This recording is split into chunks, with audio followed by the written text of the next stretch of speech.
আজকে বানাবো চারাপোনা মাছের ঝাল। আগে থেকে নুন হলুদ মাখিয়ে রেখেছিলাম। এই সরষে নিলাম 4 চামচ, নুন নিয়েছি, কাঁচা লঙ্কা 5-6টা নিয়ে নিলাম। গ্যাসটা ধরিয়ে দিলাম, কড়াইটা গরম হয়ে গেছে, তেলটা দিয়ে দিচ্ছি। গরম হয়ে গেছে, মাছটা এবার দিয়ে দিচ্ছি।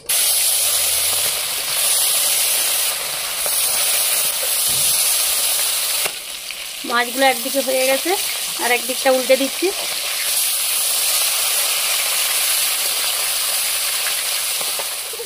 মাছগুলো কড়া করে ভাজা হয়ে গেছে, এবার তুলে নিচ্ছি।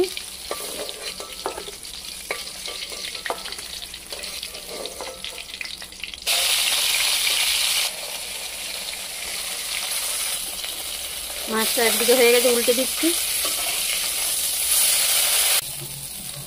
মাছটা ভাজা হয়ে গেছে, তুলে নিচ্ছি। কালো জিরে 1/2 চামচ দিয়ে দিলাম। ছোট টমেটো কুচি দিয়ে দিলাম।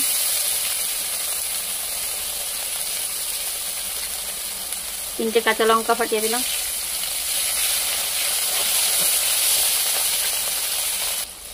হাফ চামচ হলুদের গুঁড়ো দিয়ে দিলাম। মাছে নুন মাখানো আছে, 1/2 চামচ নুন দিলাম। 1 চামচ লঙ্কার গুঁড়ো দিলাম। সামান্য পরিমাণের মতন একটু জল দিয়ে দিলাম, মশলাটা যাতে না পুড়ে যায়।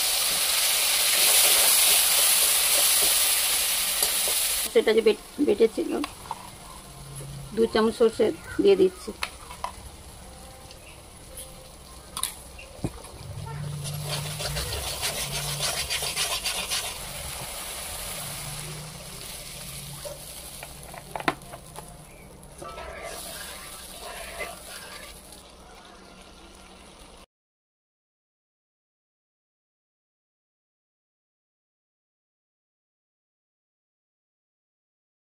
তিনটে কাঁচা লঙ্কা চিড়ে দিয়ে দিলাম।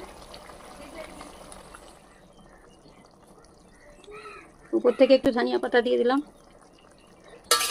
ঢেলে নিলাম, মাছটা হয়ে গেছে।